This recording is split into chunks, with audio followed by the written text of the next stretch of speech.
Hi there. Welcome to today's episode of Q&A Live. My name's Rebecca and I'll be with you for the next hour to answer any questions you might have about getting ready for your OET test. And that might be a test coming up in this month, next month, later in this year, or even into next year. It doesn't matter where you are in terms of your thinking about getting ready for OET, how close you are to taking your test. If you have a question that you would like me to answer about your preparation for OET, I will happily answer it within the next 60 minutes. And the way that it works is very, very simple. You simply type your question into the comments box, either on YouTube or Facebook, depending on where you're joining us from today. Those comments come in to me live and I work my way through as many of them as I can in 60 minutes. Every session is absolutely different.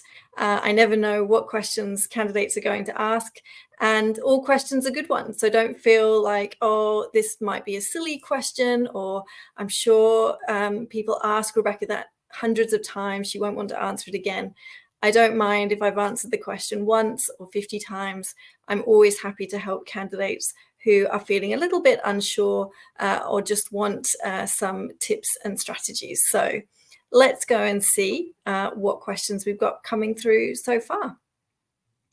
A couple of questions actually came through before the session started, so I'm going to start with those and then I'll move on to the questions that have since come in. So this first question from Jahidul on YouTube says, in listening part A, if I'm not sure about ending a word with an S at that time, can I write S in bracket, like medications? Can I get a number if I write in this way?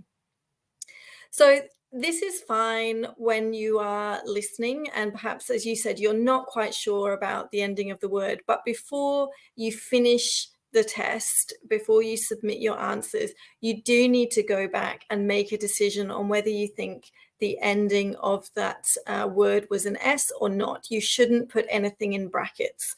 You need to show the assessors your final answer. And anything where you've kind of included two answers, you're going to score 0 from. So it is clear when someone is speaking, as I said, medications or medication without an S, that you should be able to hear that and be able to record it correctly. So by all means, make a note and that you weren't quite sure, and then go back and use perhaps the clues around the gap where you've written your answer to make that final decision before you submit it, whether you want to include the S or to remove it, and that will be your final answer. Dinto on YouTube says, is it necessary for starting a home visit role play with, is this John's home? Am I talking to the right person? Is this the right time to talk with you? Can you explain how to start a home visit role play? Now, Dinto, what I would suggest and what you're doing here in your examples that's really good is you're demonstrating to the assessors that you're aware that we would use different language when we are visiting a patient at home as opposed to the patient visiting us in our workplace. So it's absolutely excellent to start a home visit role play using these types of phrases.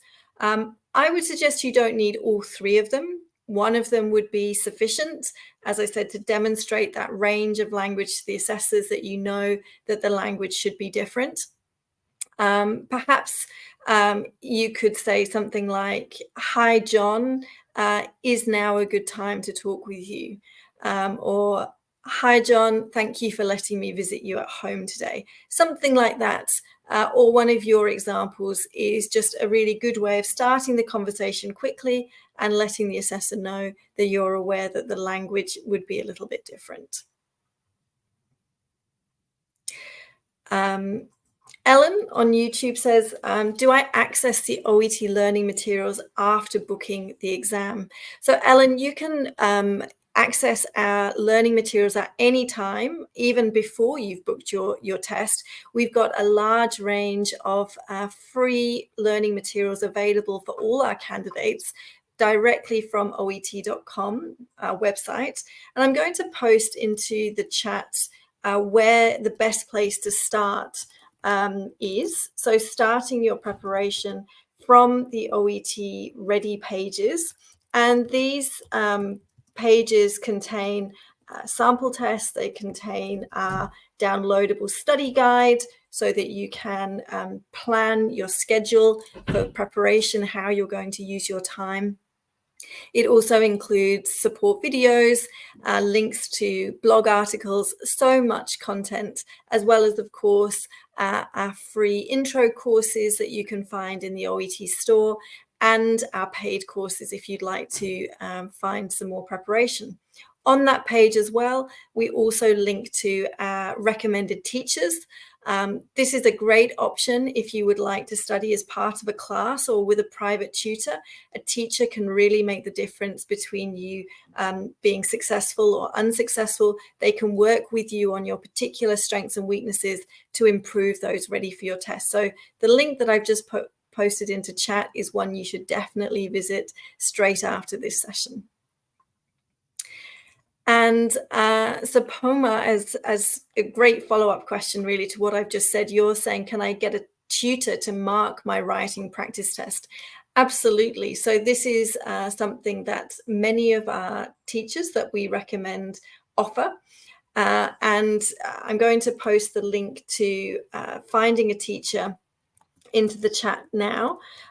These teachers have completed training with OET.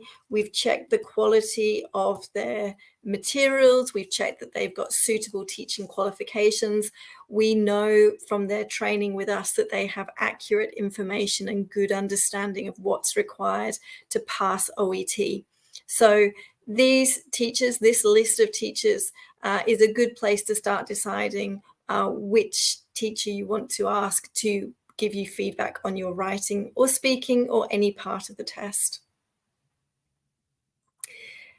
Sidra is asking on YouTube what time the results will be out for the 3rd of August test.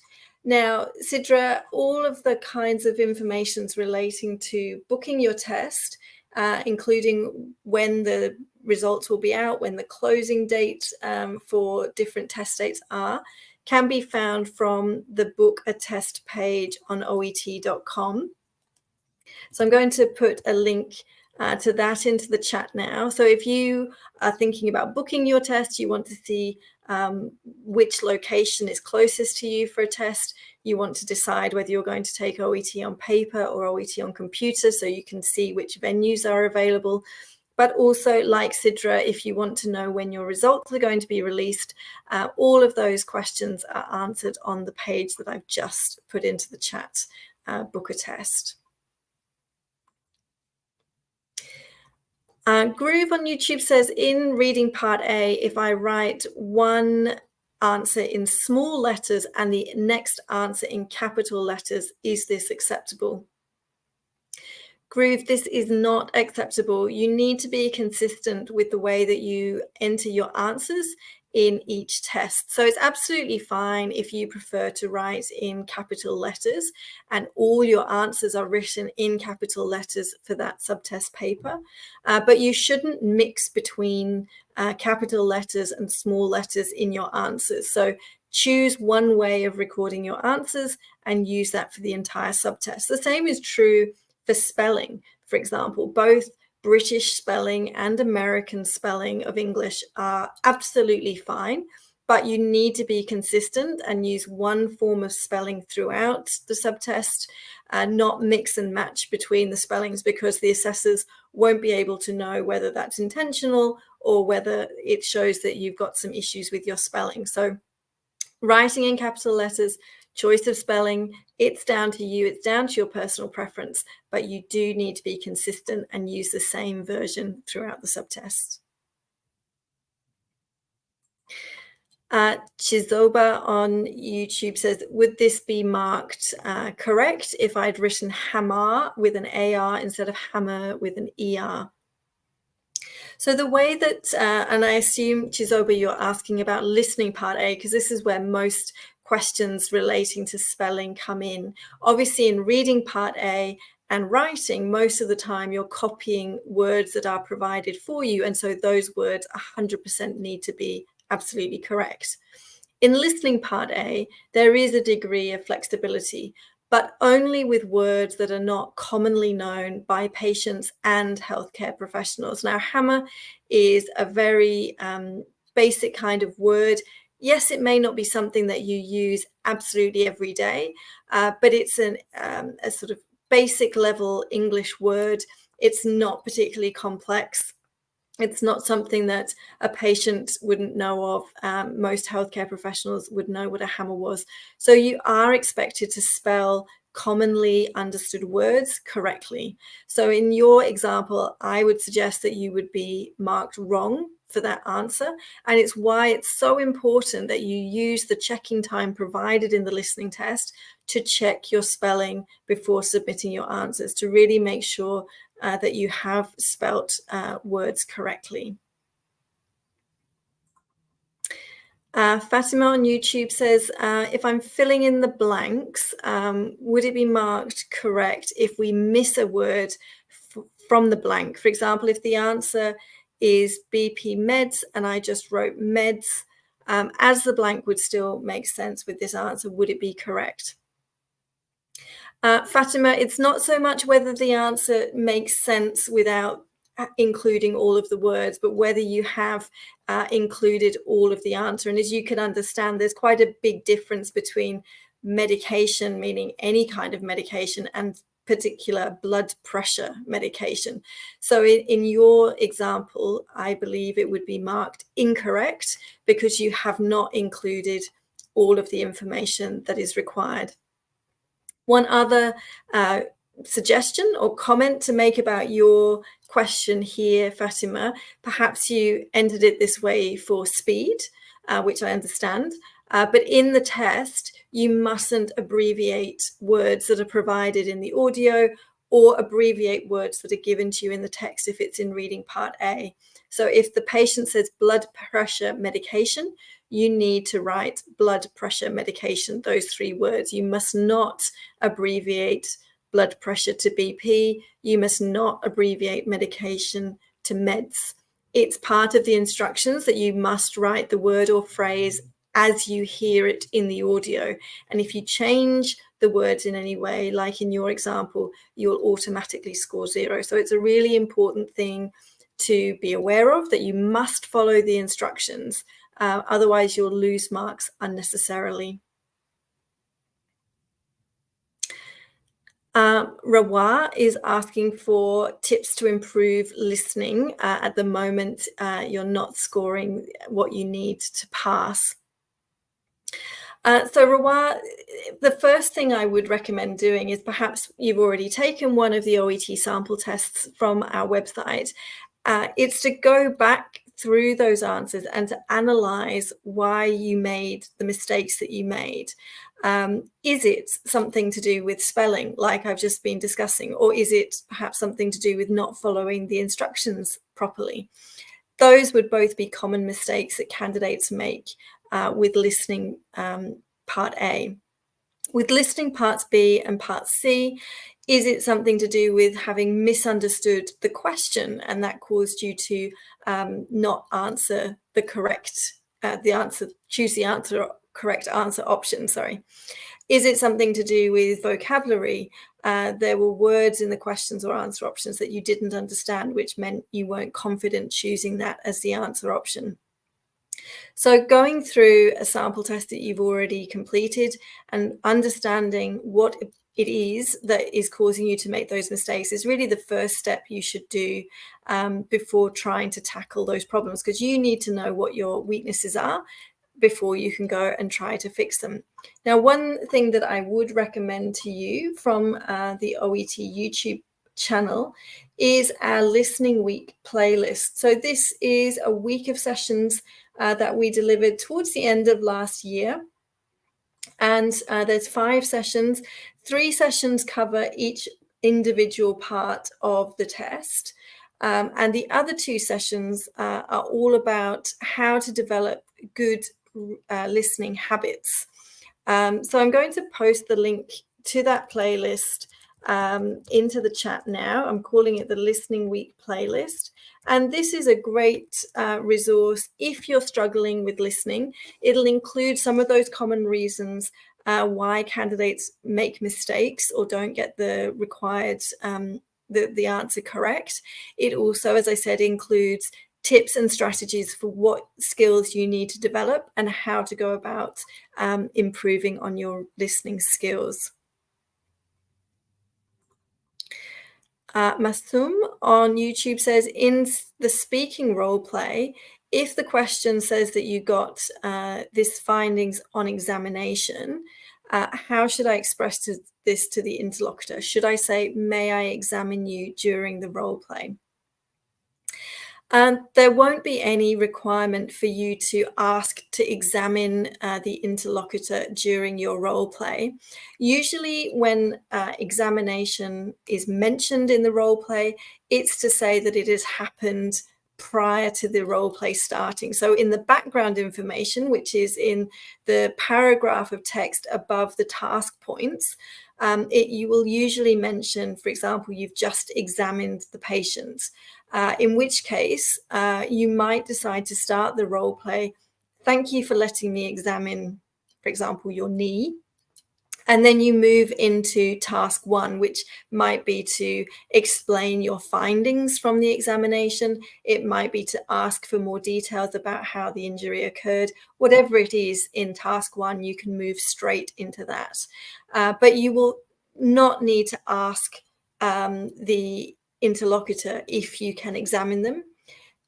In some role cards that you can see on the website, the final task might be to confirm that the patient is happy for you to examine them. But that's really about saying, are you okay for the examination to go ahead, for example, rather than to pretend or suggest that you're actually going to be examining the patient, the interlocutor, as part of the role play test. Fred on YouTube says, will the answers be written on the question booklet or a new answer sheet will be provided for the answers? Fred, good question. And the answer is you need to write your answers on the question booklets. And if you visit the OET Ready pages that I've linked to just below your question, actually, you'll be able to see the sample tests and you'll be able to see that the answer spaces are provided as part of the question paper. So there's no separate place where you need to write your answers for listening and reading. You complete your answers as you listen or as you complete the reading for the test. The writing test does have its own separate answer booklet. So you have the case notes on one booklet and the writing paper booklet separate to make it easy for you to refer to the case notes throughout the time you're given for the writing test. But for reading and listening, you write your answers directly into the question paper.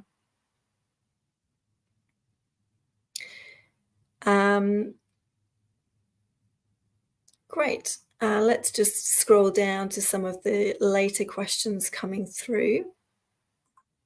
This question from SK, from which section should I start OET preparation? Should I start from writing or for listening? SK, to be honest, it doesn't make any difference where you start. Obviously, you need to make sure that you are familiar with the format and skills required for all 4 subtests for OET. So as long as you're spending time on each subtest and developing your skills on all 4, you can do that individually to begin with if you prefer. As you get closer to test day, we recommend building up your stamina for the test day, which means being able to complete the 3 parts of the test that go together, listening, reading, and writing, are all done back to back as one chunk of time. You need to develop the stamina to be able to complete those one after the other. So it's good to spend a bit of time, as I say, nearer to test day, building on doing those together. But you can start individually wherever you like, and you'll see that each subtest has quite good reference to each other. So things that you're picking up from listening part A, for example, may help you in your speaking test. Things that you're seeing written in the reading text could in fact help you understand the sentence structure to use in the writing test, and so on. So there's good connections between all of the subtests, but it doesn't matter where you start. Shashi on YouTube says, can I carry any food or supplements to the centre on test day? If candidates have a medical condition or other reason why they may need to use food or take a supplement during test day, then this needs to be requested at the time of booking your test through something that's called special arrangements or testing accommodation if you're taking OET on computer. And there's links about how you can do that from the OET website. If you visit contact us pages, our frequently asked questions, you can find information about how to make those requests during your booking time so that we can assess your need for those requests and provide you with the necessary permission, or if it could be for some other candidates, they might need larger text provided, they may need to listen in a separate room to other candidates. It depends what your medical condition is. It depends what your requirements are. This is all assessed by OET at the time of your submission. It needs to be backed up by a letter from a relevant healthcare professional, and then we will provide you an answer and what we're going to offer in terms of those special arrangements. Sapoma is asking, do you use pen or pencil for the writing test? This is down to your personal preference. You can use either. It's absolutely fine for you to choose. Our tip for this is to start practicing with the exact pen or pencil that you intend to use in your test early. So if you're taking the test, for example, next month, start using that pen or that pencil now so that your fingers become familiar with it. If I don't know if you're like me, sometimes when you start using a new pencil or a new pen, it can cause some finger pain because, you know, maybe there's a slightly different shape to it or edge to it. So it's good to really get your fingers used to holding that pen or pencil for 45 minutes, which is the length of the test. But whether you use pen or pencil, it's absolutely your choice. Jude on YouTube says, is it possible for OET to send the marked results with our results so we can know our weakness? So Jude, what we provide as part of your statement of results is your numerical score against a letter grade. And that numerical score shows you how close you were to any one of the letter grade boundaries. So for example, someone who scores a 360, knowing that they wanted a 350, a B grade, knows that they've met that requirement, but only just, which is all you need in most cases. It doesn't matter to the regulator that it was only just above the required standard. Somebody else who gets a 290, for example, when they're aiming for a 300, a C plus grade, knows that they were close, but not quite at the standard required. So we do provide details for each subtest as to where your strengths and weaknesses were. It's not possible, unfortunately, beyond that for us to provide any further detail about your strengths and weaknesses because it's not something that would be available or accessible for us to provide to all of our candidates for every single test. But this is where, as I mentioned earlier, studying with a teacher can really help. Not only will it increase your chances for success because teachers can work with you to improve weaknesses, but teachers are also trained to identify weaknesses from candidates. So when you complete any practice tests or worksheets or materials with your teacher, they will be able to talk to you about your weaknesses. They'll be able to pick out language issues that you currently have and work with you to improve on those. So it won't be a surprise when you get your results as to where those strengths or weaknesses were. Fatima says, is an American accent okay for the speaking test? Absolutely. Any kind of accent is absolutely fine for the speaking test. It doesn't even need to be a type of English accent. I know many of you are taking the test from different countries around the world, and your own accent is absolutely fine and encouraged for OET. It's what makes your voice unique and special. The only consideration for accent is that it's understandable by the person that you're speaking to.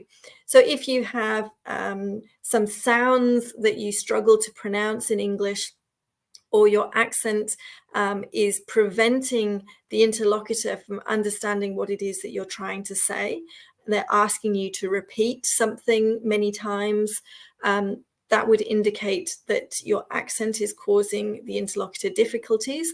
But other than that, any kind of accent is absolutely fine, and it's not something you need to try and remove for the speaking test.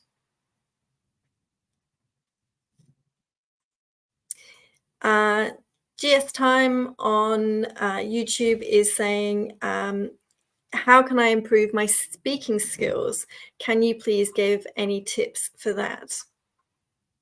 So one thing that I would like to recommend is that you all know about the speaking assessment criteria. And I'm going to link to the speaking pages of the OET website.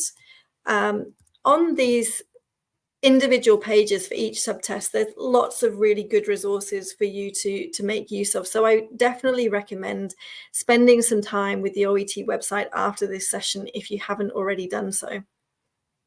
On the speaking page, and perhaps let me share my screen just so I can demonstrate to you what exactly there is that you can find here. So here we go. I'm sharing my screen to the speaking page of the OET website. And if you scroll down, it gives you the main facts about the test. But then the next thing that I would definitely make use of are these two ultimate guides to the speaking test. These cover the different assessment criteria that the assessors are using to grade your speaking. They're downloadable, so you can save a copy to your device and refer to them. They go through each criteria using examples from other candidates of what are strengths and weaknesses, and explains what the assessors are looking for in each case. So really good resources for you to use. What comes next are the sample tests. So obviously those don't need any explanation. If your profession isn't one of those listed there, just click load more to see all of the 12 professions. We've got 5 sample tests for each profession. Then next up are useful blogs for OET speaking. So these are our best answers and articles for commonly asked questions about speaking. So if you haven't seen those articles yet, definitely something else for you to take a look at. We then have videos, useful videos for you to see linked to the speaking test. So you can watch some different role plays between a medicine or a nursing role play. We have our speaking course, so a link to the speaking course if that's something you're interested in. And then we also have some FAQs. This is repeated on each of the sample subtest pages. So the same is true for listening, for reading, and for writing. I'm just showing you speaking as an example, but it really demonstrates how many resources are available to you, all for free, and really worth paying attention to. So let me stop sharing now. Hopefully there were some tips there on what you can do to improve on your speaking score. Sakurat on YouTube is asking about getting a refund of money if you cancel your exam and how you would go about it. So Sakurat, as I mentioned earlier, if you visit the Contact Us page of the OET website, you'll find this as a frequently asked question, and it will give you information there. Alternatively, and this is true for any candidate who has questions about a test booking, if they want to make any changes to a test booking, if they want to withdraw from a test booking, contacting OET customer care, which you can do from oet.com, from the OET website.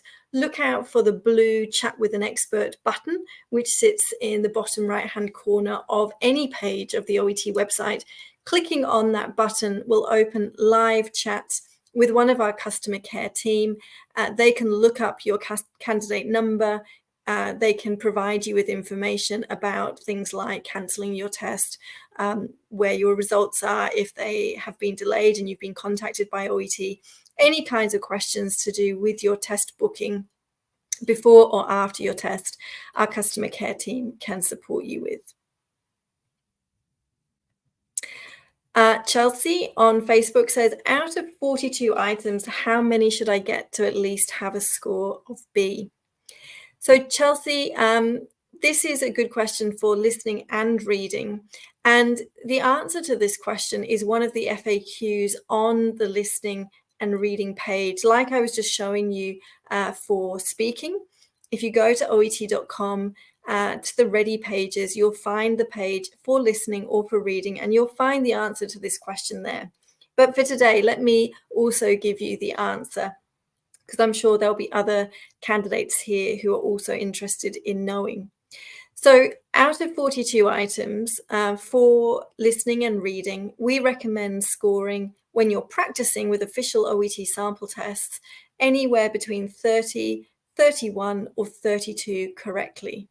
And this should be consistent. So if you're scoring 31, 32, 30 in every sample test that you take, and these are official OET sample tests, then you know that you're ready to book your test, because on test day, although there's no fixed grade boundary, meaning that there's no set passing score, the score will go slightly up or slightly down depending on the particular audios or text that you're using in your test. If you're consistently scoring 30, 31, 32 in official sample tests, you can be confident of getting a B grade on test day. The only thing I would say about that is don't be satisfied with the minimum. If you're already scoring between 30 to 32 correct, keep trying to improve. Obviously, the higher score that you can get during your practice, the more your confidence that you're going to get that score on test day can also increase. So don't just stop and say, oh, I'm getting the minimum required, I don't need to do any more work here. Keep working at it. See if you can improve that score. If you can get up to 35 correct, for example. Anything you can do to improve on your skills before your test is going to help, not just for your test results, but also for when you get into the English-speaking healthcare workplace, because of course it will mean that you're better equipped to listen and understand to your patients and to your colleagues and co-workers. Sylvia has a question on YouTube, and she says, can I ask if during listening part A, I can write numbers in figures instead of in letters?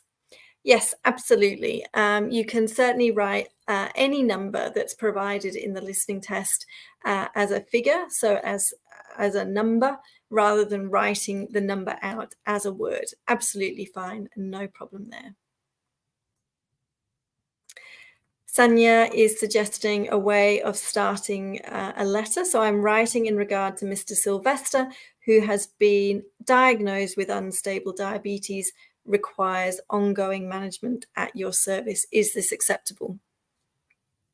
It's pretty good, Sanya. I can just spot 2 mistakes that you would need to correct to make this a really good, accurate sentence. So the first one is remove the comma after diabetes and instead use and.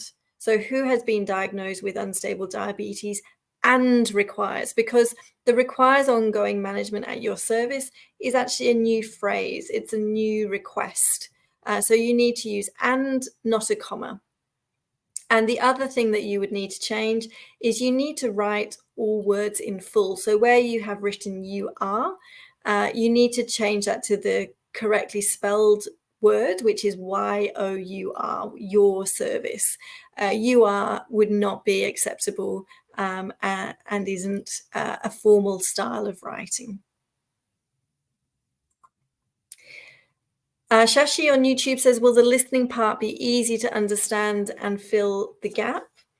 Well, Shashi, in terms of filling in the gaps, if you look at the sample tests for listening that I've mentioned you can find on the OET website, you will notice that the vast majority of answers are one word, and they're adjectives or nouns that are very, very familiar to both healthcare professionals and patients. So in that respect, we're not asking you to write down very long answers. We're not asking you to write down very complex vocabulary.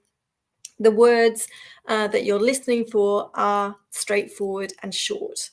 In terms of whether it will be easy to understand, yes, the conversations are very familiar to healthcare professionals. They're consultations between patients and healthcare professionals. How easy you find them to understand really depends on your listening skills. And it could be that you're not so familiar with listening to people speaking in an accent different to your own, in which case you might need to familiarize yourself to more accents. But in terms of what's required, listening part A, as you can see from sample tests and their answers, it's a very straightforward aspect that you need to complete.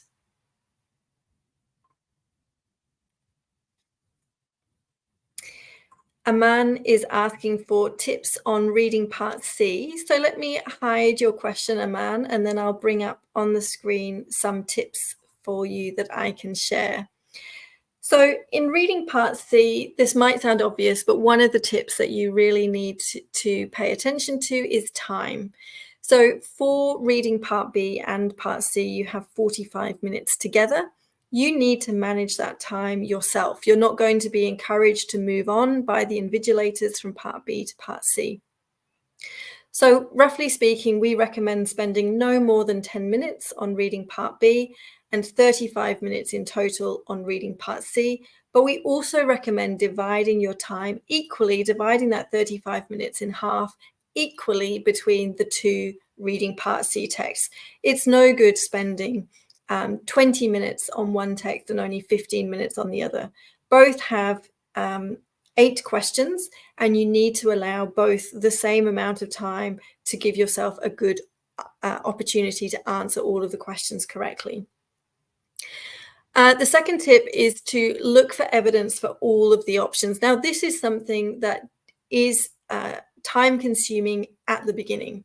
So if you still have a good amount of time before your test date, this is something to be working on now. So don't be satisfied with just finding what you think is the correct option from the answer options provided, from the 4 answer options. Before you choose your answer, also look for evidence for why the other 3 answer options are wrong. This can sometimes mean that actually you change your mind about what is the correct answer, because in doing so, you realize that perhaps you read too quickly, you missed something that you didn't see the first time around, and you actually now see when you're looking again that one of the answer options is the correct one. It also does, even if you have picked the correct answer, if you decide that from looking for the other evidence, that you have picked the correct answer, it makes you very, very confident that you have chosen the right answer. It is time consuming at the beginning, but the more that you practice it, the more second nature it will become, and you will find that you can find the correct answer and the incorrect evidence within 2 minutes that you roughly have available to answer each question. The third tip is a strategy that's well worth trying if you haven't done it before. And this is to read the question, then the paragraph or part of the paragraph that is containing the answer, and try and find the answer within the text before you read the answer options.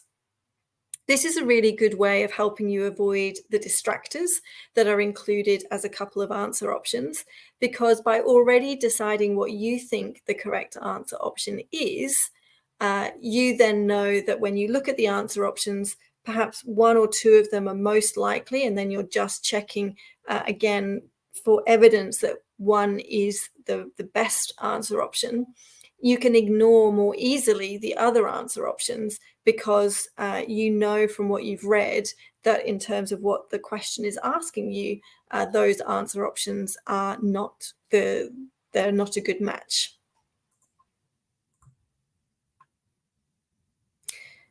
All right. Let's have a look. Just looking for other questions. Sanoop is saying the official site for reading only has 5 sample tests there. Can you please suggest some books for reading? Absolutely, Sanoop. If you visit the OET store, and let me just find the link to that now for you. In the OET store, you'll find a number of books and online courses that you can use, all containing additional sample tests. So there are online courses specifically for reading containing sample tests. There are also books containing sample tests for reading. And these are all different to the 5 samples that you find available for free on the OET website. So if you've already exhausted those free samples, checking out the samples on the OET store is definitely the next place to go. Manny is asking on YouTube, how many months does the average student need to prepare for OET? Now, I really like this question because I always feel a little bit like you do as healthcare professionals when patients say, how long will it take for me to get better? Because I'm sure you would say, well, it depends, right? There's no common answer to how quickly a patient is going to get better. And the same is true for a candidate getting ready for a language test. It really does depend, but I can give you a couple of things to think about to help make that answer a little bit easier for you to work out. So the first thing to think about is how close to the score that you need to register your results with a regulator or for immigration. How close to that score are you now? So obviously, the closer that you are to the score that you need, the less time it's going to take for you to improve the skills to get to that required level. The second question is, or the second thing to think about is, how much time do you have available to you to study? And this is a question that you need to think about carefully and probably at a couple of different points during the day, because perhaps when you wake up first thing in the morning, you're full of energy and you think, oh yeah, I could spend this many hours every day studying OET. But then if you ask yourself that same question again in the evening, after you've finished work, after you've cooked dinner, after you've put the kids to bed, or whatever it is that you have to do in terms of your commitments, you might think, actually, I can't fit so much more into my day. I think I could only manage this many hours per week to study OET.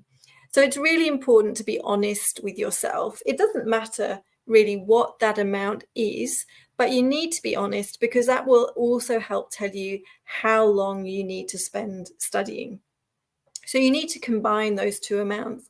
If you're very close to being ready for the level required, but you can't spend much time studying, you need, this amount of time.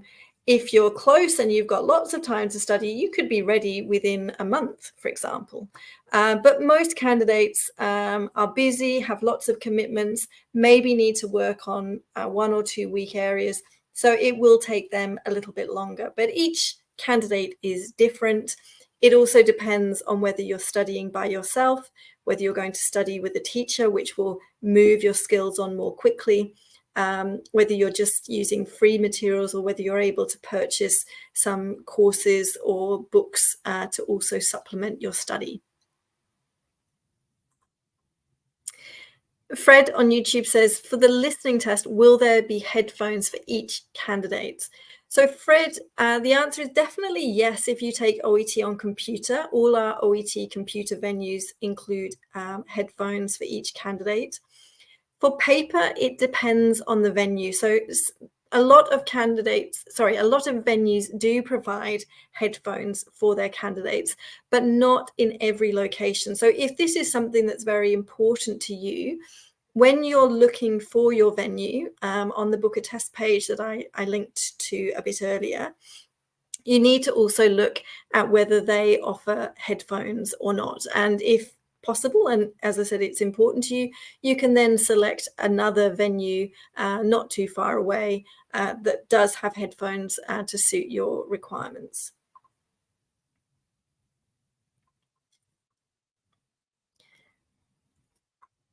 Susan says, I'm taking my test in the end of September. I'm working as well as with family.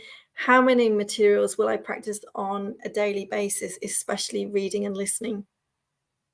So Susan, this is great. You've already done some of that thinking that I was just talking about in terms of, when you might be available to spend time studying.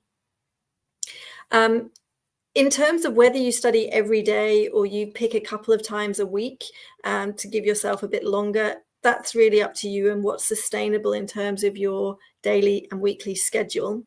What I would say to candidates is you don't need to be taking sample tests every day. In fact, there aren't enough official sample tests that are of good quality and we know are at the right standard to help prepare you for OET to take every day between now and the end of September. So instead of doing that, yes, take sample tests and space them out, maybe one a week to do a sample test. But on the other times when you're studying and preparing for OET, you need to be using other materials. So this could be listening to TED Talks or podcasts and making notes about what you hear and then checking your spelling. Have you been able to spell notes correctly as you're listening? It could be reading healthcare articles or case studies to build up your stamina, being able to read. In the Listening Week playlist that I provided earlier on in the session, as I mentioned, the first and last session provided tips of how you can continue to develop your listening skills that don't involve using sample tests. So they have some really good ideas and suggestions about what you should do. Let me also find the link to the Reading Week playlist, because I'm sure a number of you are also interested in improving your reading skills. So like the Listening Week playlist, it includes one session on each of the parts of the listening test.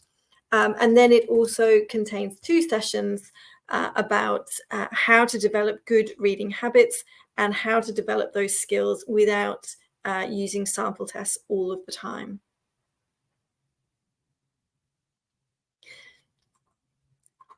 AJ said, how do you write a letter to a non-medical person in the OET writing test? So AJ, I just want to clarify before I provide an answer to you, there are only 4 professions who might be required to write to someone who isn't a healthcare professional. This includes pharmacists, vets, speech pathologists, and occupational therapists, I believe. In those cases, in those professions, they may be asked to write to the patient themselves, for example. For other professions, certainly for nursing and medicine, you will always be writing to a healthcare professional. It could be a referral, a transfer, or a discharge letter, but the reader will always be a healthcare professional. So just make sure that you are familiar with what you're expected to do for your OET test. If you are one of those professions that I mentioned might be asked to write to a patient, the approach to take is no different to whether you were writing to a healthcare professional or not. You still need to select information from the case notes that you've been given that you need to communicate to the reader, in this case, the patient or non-medical person. That the way that you select that is no different. The only other difference might be that you need to change some of the language from the case notes into lay language so that the reader would be familiar with it. But in terms of laying out the letter, choosing which information to include or omit. There's no difference in approach to that if the reader is not a healthcare professional.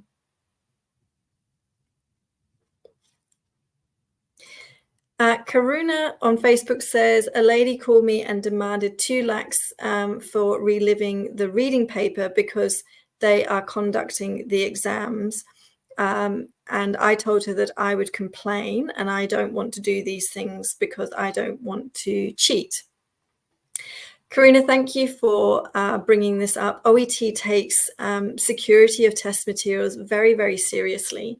And if you're ever contacted by somebody in this sort of situation, the first thing to understand is it's likely to be false. It's likely to be a kind of fraud, that they are offering you something that they simply don't have. It's a way of taking money from you, and you will end up with no materials and no answers or anything like that. So never trust anybody who says they are offering OET answers or OET test day materials. It's most likely to be fraud. We really strongly encourage candidates who experience something like you are mentioning, Karuna, to report this to OET. You can do so anonymously. You don't need to tell us your name. There's a form on the page that I'm linking to now, where you can provide the details, perhaps screenshots or other information about the messages that you received, and OET will investigate further. And there's more details on that page to explain to you. Dill has a question about the speaking test. Can we use idioms? Yeah, absolutely. An occasional idiom might be very appropriate for what you're discussing with the patient. But I would suggest in a role play, you're only likely to use 1 or maybe 2 idioms, but it's not something that you're going to use very, very frequently within your speaking. It's certainly not something to do because you think by using idioms, the assessors are going to give you a higher score. Use of idiom should be appropriate. And some idioms obviously are a little bit less formal, and you need to make sure that the role play remains professional sounding. It should be friendly and professional, but lots and lots of idioms would reduce that professionalism overall. So as I said, perhaps 1 or 2 idioms within a role play, but don't sort of use many, many different idioms. Mariam on YouTube says, I heard for listening part A, if we don't write a or the example will be wrong. For example, if I don't write a receptionist and just write receptionist, it will be wrong. Well, Mariam, you might be happy to know that actually the information that you've heard is wrong. So in OET listening and reading part A, in fact, articles A and the are not usually included as part of the answer. You are not required to include the article with your answer to get it correct. And if you look at the answer keys provided with those 5 sample tests that we've mentioned so far in this session on the OET website, you'll notice that where there is an article included in the answer, it's shown in brackets. So with brackets around the article an, or the. And what those brackets mean is that that word is not essential to be included for the answer to be marked correct. If you have included it, that's fine. If you haven't included it, that's also fine. So noticing that the articles are provided in brackets means that you don't need to worry about them, and certainly it won't be marked incorrect if you haven't included the article as part of your answer. All right, I'm just going to look for a couple of the most recent questions because we are coming into the last 5 minutes of the session. Let's have a look for something different. So this question from Ainam on YouTube. Sorry, bad pronunciation of your name. I have an exam on the 14th of September. Would you recommend listening books on the OET official website? I am managing 27 to 28 correct answers at the moment. I would suggest the book called OET Trainer, and we have a version for medicine or for nursing. If you're not a doctor or a nurse, but you particularly need to improve your listening and reading skills, it's still a good choice for you because there are 6 sample tests within that book. And of course, all professions take the same listening and reading tests. The reason why that book is so good is the first couple of practice tests include tips, advice, and strategies. So they guide you through what you need to do to score well in the listening and reading test. And then the later sample tests are there for you to practice and to check your answers. Another option, of course, is the listening course that's available from the OET store that I sent a link to previously. There is also still time for you to sign up for a short course with an OET teacher who can specifically focus on your listening skills if that is something that you particularly need support with. And as I mentioned earlier, the benefit, obviously, of working with a teacher is they can be very personal with you. They can look at the mistakes you're making in listening. They can tell you what you need to do to improve on them to increase the score in time for your test. So there's a few different options there for you to choose from. All right, last question. I can see a few repeated questions coming through. If I haven't answered your question, there's a good chance I answered it already during the session. So do go back and listen to the recording. You'll be able to see on the screen during the video which answers I gave. So this last question from Nashmi on YouTube: if I'm taking computer-based reading, can I use the copy and paste function? Now, when you take a computer-based sample test from the OET website, you will find that copy and paste works. But before your test day, if you're taking OET on computer at a venue, all of the computers are set up to use particular software by the company Prometric. And this includes the test, obviously the questions, but also the timing that appears during your test and so forth. So this is set up on the computers at the venue. If you're taking OET at home, you will download this software program onto your laptop or computer to use on test day. And part of this software disables copy paste functions. So when you're practicing for OET on computer, don't use copy and paste because although it is still working for the sample test, it won't be working in your live test. So you'll be getting into habits that you're not able to use in your test, and it's not a great strategy. So the answer really to your question is no, you can't. You'll need to type your answers in the same way that candidates taking OET on paper have to write out their answers. There's no shortcuts for either set of candidates. All right, just before we go, I want to mention a couple of other things that I think would be really useful for you. So the first one is, have you used our graded sample booklet? So for the last few sessions, we've been asking candidates whether they have made use of these graded sample booklets that contain 30 writing and 30 speaking tests by actual candidates that are graded by OET assessors. So I'm posting the link into the chat now. If you go to this link, you'll find an article explaining why these resources are so brilliant and why you should use them as part of your study. Scroll down, read the article ideally, but scroll down to the end of the article and you'll find the 2 links to download the speaking booklet and to download the writing booklet.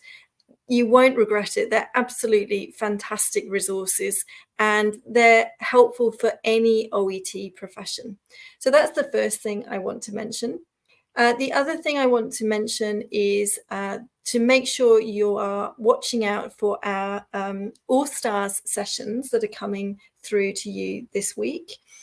So tomorrow we have a session from our partners, an IRS group, who are going to be leading a session all about writing and making sure you start your letter explaining the purpose of why you are writing. And then on Friday, we've got a session from our partners at Carer PTV. They are going to be leading a session all about reading part A and how you can find the answers quickly in the reading part A subtest. So 2 really great sessions. They'll both be streaming through at Official OET YouTube. If you can't watch them live, you will be able to see the recordings of them afterwards. And the final thing that I want to mention is do come back in a couple of weeks. My colleague Shekinah will be leading the next Q&A on the 4th of September. These are the times that you can see on the screen now. So if you didn't get your question answered by me today, you can come back in a couple of weeks and Shekinah will answer your questions then. Alternatively, if you've got a burning question, your test is coming up before that date, you can contact us through Facebook Messenger, send your preparation question, and we aim to answer all of those questions within 24 hours. So thank you so much for joining me today. Really great questions coming through. I hope that you have found some good tips and strategies to try out after today. Make sure you visit oet.com. There's so many resources to get you started or to increase your preparation there. I'll see you again soon. Bye for now.